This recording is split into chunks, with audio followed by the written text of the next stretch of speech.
3. Kasih pasti lemah lembut, kasih pasti memaafkan, kasih pasti murah hati, kasih-Mu, oh Tuhan. Ajarilah kami ini saling mengasihi, ajarilah kami ini saling mengampuni, ajarilah kami ini kasih-Mu ya Tuhan, kasih-Mu kudus tiada batasnya.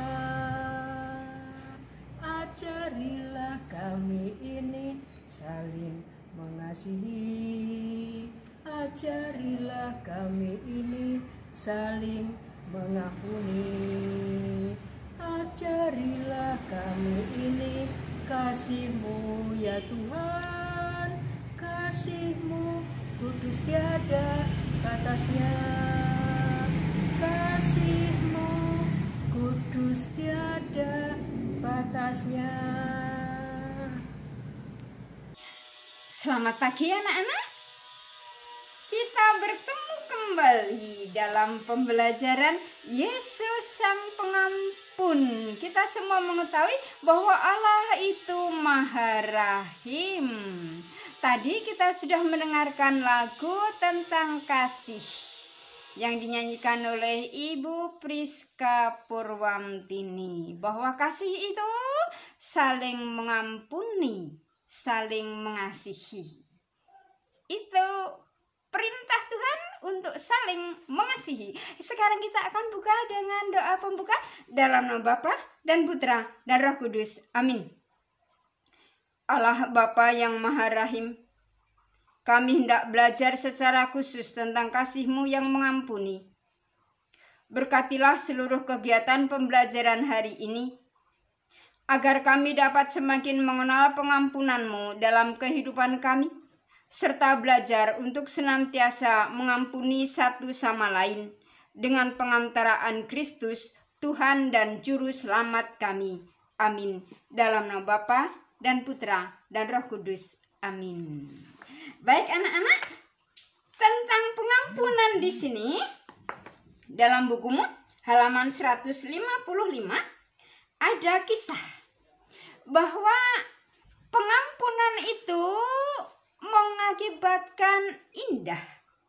Seorang gadis yang meninggalkan ibunya bertahun-tahun, sang ibu menunggu kepulangan putranya dengan tidak pernah mengunci pintu. Setelah anaknya pulang, berbahagialah dia. Itulah pengampunan anak-anak. Baik, halaman 157 di bukumu itu dijelaskan perumpamaan tentang pengampunan dari Injil Matius bab 18 ayat 21 sampai dengan 35. Ayat 21 bunyinya begini.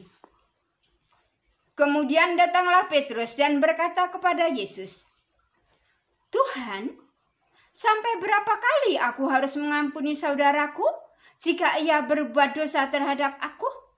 Sampai 7 kalikah?" Itu pertanyaan Petrus anak-anak. Bagi Petrus, mengampuni sampai 7 kali sudah merupakan perbuatan yang luar biasa. Karena pada zaman itu, angka 7 itu merupakan angka yang sempurna. Jadi kalau mengampuni sampai 7 kali, itu pengampunan itu sudah sempurna. Sekarang jawaban Yesus apa? Ada pada ayat 22. Yesus berkata kepadanya, "Bukan, aku berkata kepadamu, bukan sampai 7 kali, melainkan sampai 70 kali 7 kali. Nah, apa itu maksudnya? Bukan berarti sampai 490 kali, tetapi sabda Yesus yang itu dimaksudkan bahwa pengampunan itu diberikan secara terus-menerus tanpa batas. Begitu anak-anak. Jadi kalau teman kita bersalah, siap sedia saja mengampuni. Berikutnya sekarang. Ayat 28.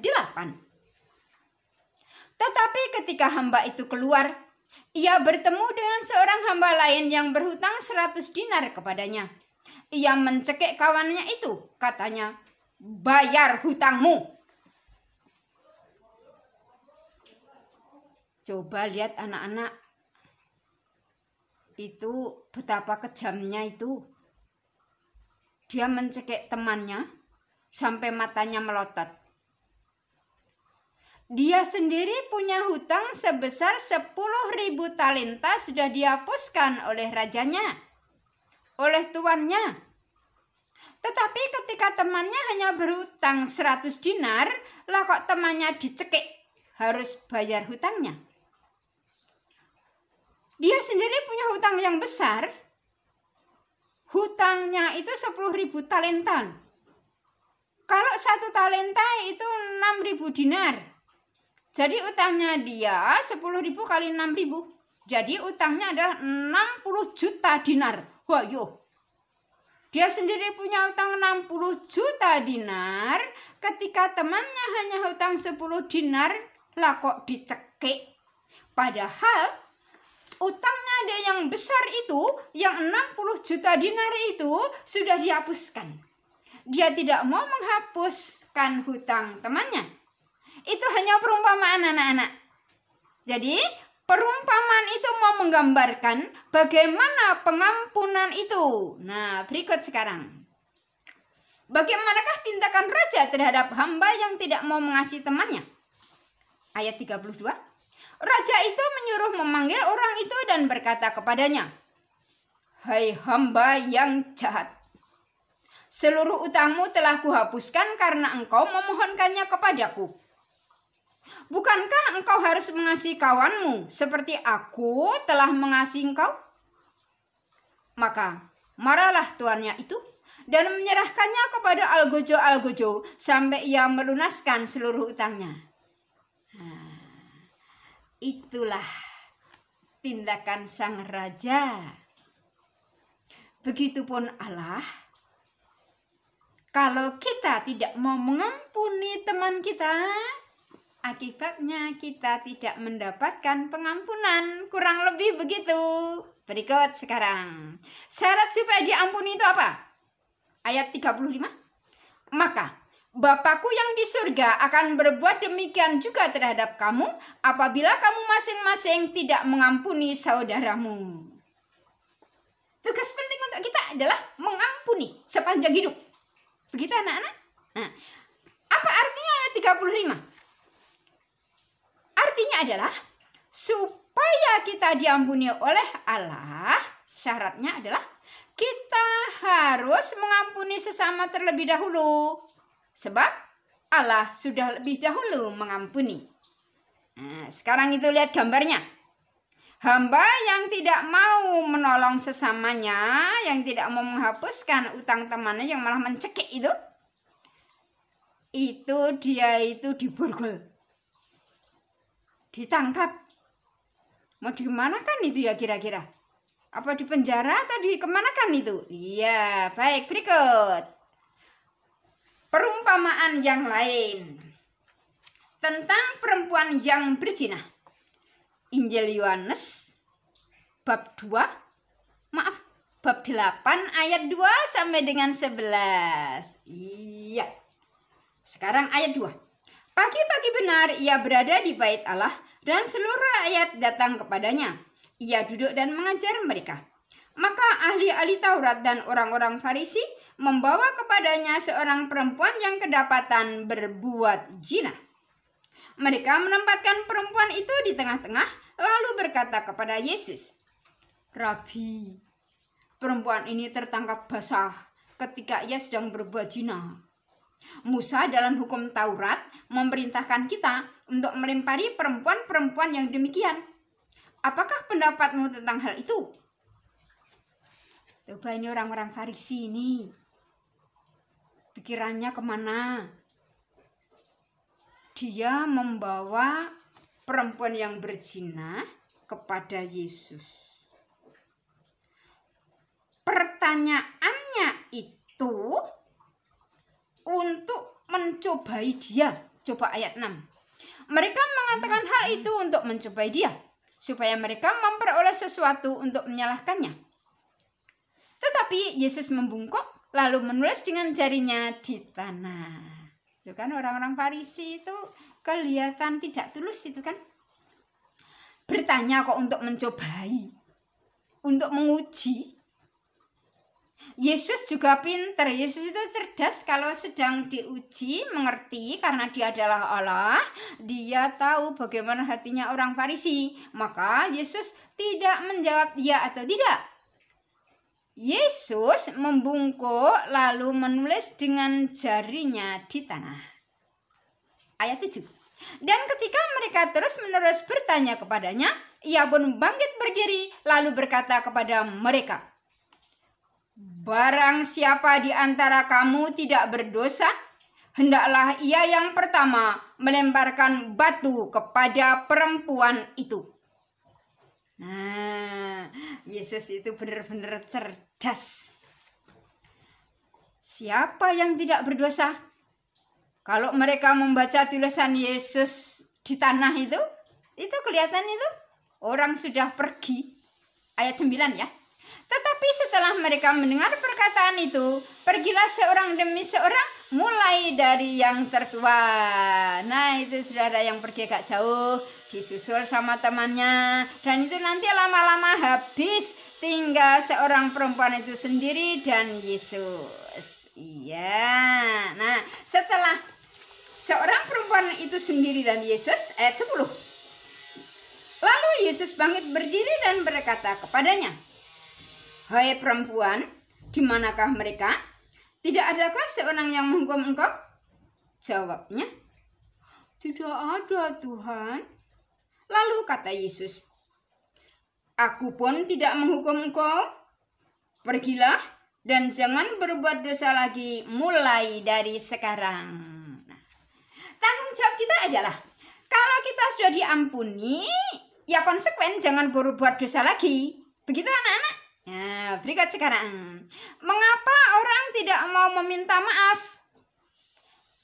Karena ada kemungkinan, ada keinginan untuk mempertahankan harga diri atau wibawa atau gengsi. Dengan kata lain, sombong.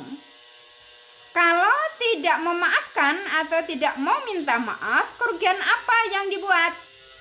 Kerugian apa yang harus ditanggung? Nah, itu dia, tumbuh permusuhan, rasa kebencian, rasa bersalah yang berkepanjangan.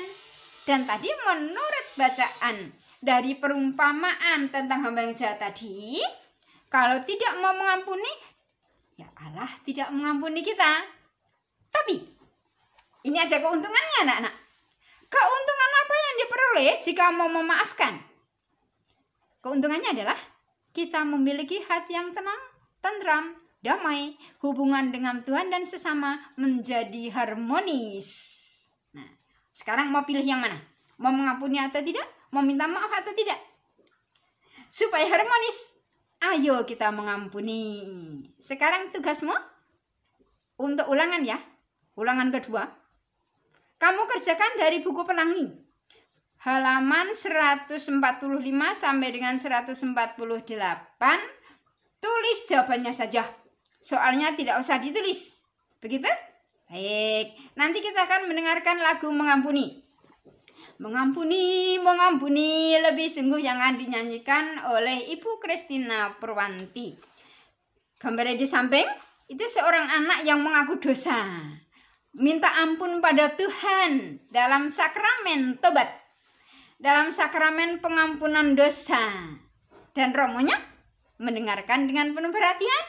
Di akhir pengakuan dosa, Romo akan memberikan absolusi.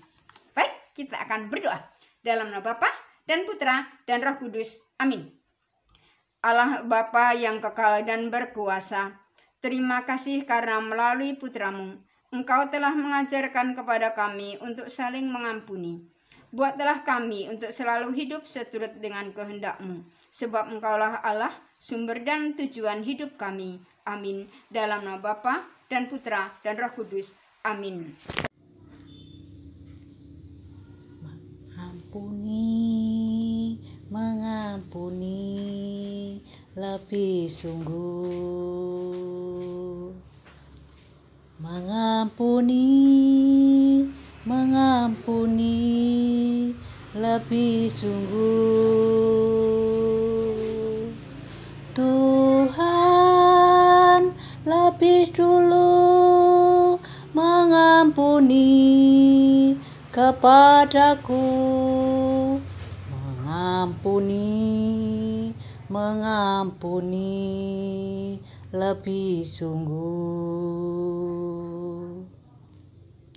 Mengampuni, mengampuni lebih sungguh. Mengampuni, mengampuni lebih sungguh.